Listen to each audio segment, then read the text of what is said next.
and welcome to the RE Source. I'm your host, Ryan Hill. And I'm Gary the Hawk Hawkinson. And we are back from our time spent at TBWS. Hey, Frank and Brian are really cool dudes, and if you happen to see them coming to your town, take some time and hook up with them. For sure. These guys are really smart dudes. And by the way, just make sure that your liver's in really good working condition because they know how to have a good time. Dude, I still cannot drink Jameson. You never could, dude. You never could. Yeah. Okay, Mr. Appletini. Hey, they're good, okay? They're good. Jeez. Anyways, you know, the markets are in a seemingly perpetual game of tug-of-war. I mean, on one side, you've got the big, strong government, and they're basically willing a recovery to happen with their speculation and endless amounts of bailout money. And on the other side, we have a big, strong competitor we like to refer to as reality. Look, the government started quickly out of the gate. They almost won the match early on with their aggressive antics, you know, TARP, QE1, QE2, not the boat. Oh yeah, and homebuyer tax credits. It failed. But reality came roaring back, and they have their own arsenal, like foreclosure numbers, and unemployment numbers, and massive amounts of American debt. All right. So who wins? China. Did I say that loud? Yeah, you did. You actually did. Look, we don't know who wins, but we thought it might be fun to take a look back and revisit some of the earlier predictions for this heavyweight matchup. Some of them may surprise you, and some are just flat out funny. I think we see entities that are fundamentally sound financially, and even if there were a problem, the federal government doesn't bail them out. This is not the dot-com situation, but you're not going to see the collapse that you see when people talk about a bubble.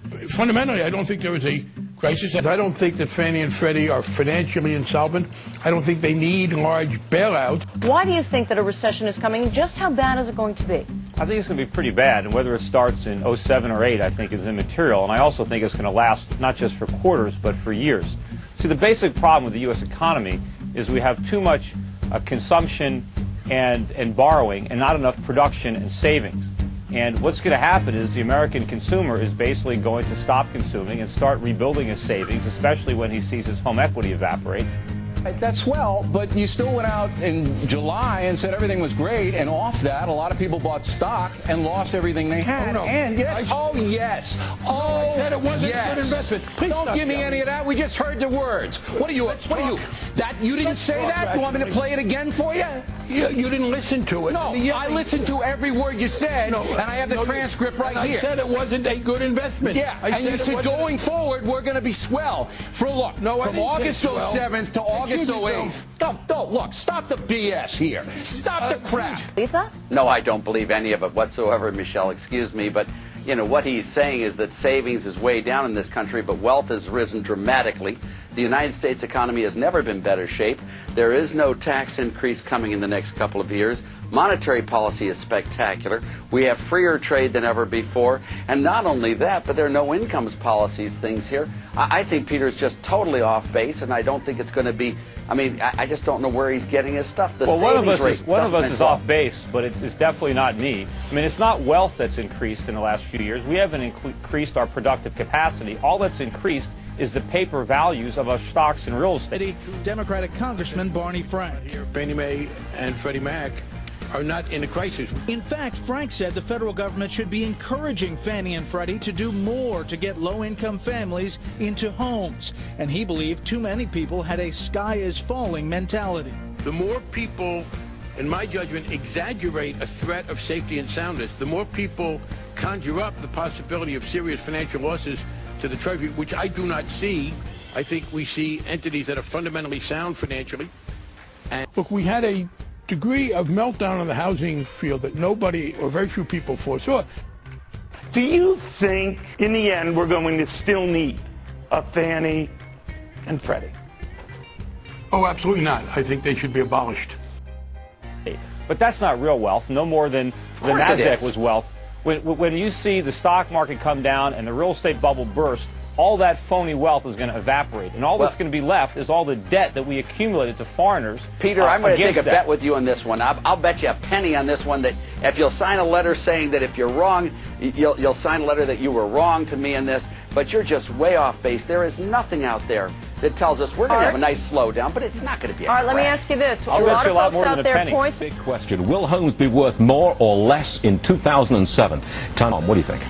You're going to see prices go up about 10%. Here's why. Because you're going to come into a regular, normal market, and in regular, normal markets, that's about what kind of appreciation you get. Home prices up 10%. Not unclear from all of our panelists. We thank you very much. Einstein, you say this could be a perfect storm for buyers. What do you mean? I mean that the credit crunch is way overblown. The financials are being given away. They're so unbelievably cheap. Many of the resource companies have gotten really whacked and are cheap at this point. The subprime problem is a problem, but it's a tiny problem in the context of this economy. The storm is a problem, but it's a tiny problem. Meanwhile, it's as if nuclear war has struck the financials and really struck the whole market. It's a buying opportunity, especially for the financials, maybe that I've never seen before in my entire life.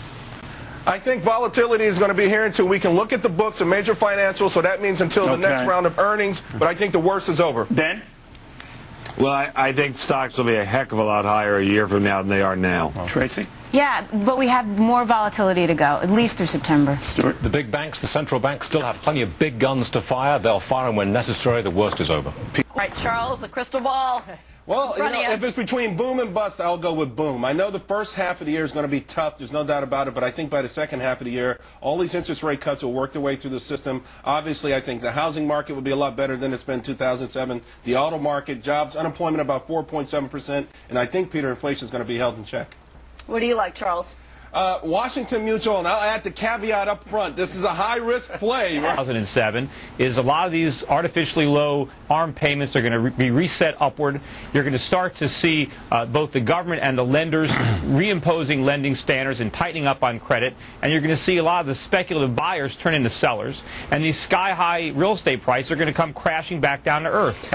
First of all, I have no idea what Peter Schiff is talking about. I agree with Tom. I think they're going to be probably up to about 10%. What artificial lending standard are you talking about? What's word to Peter? Most of the profits that people have in real estate are going to vanish, just like the profits in the dot-coms in 1999-2000. It's a fantasy. People can't sell their house.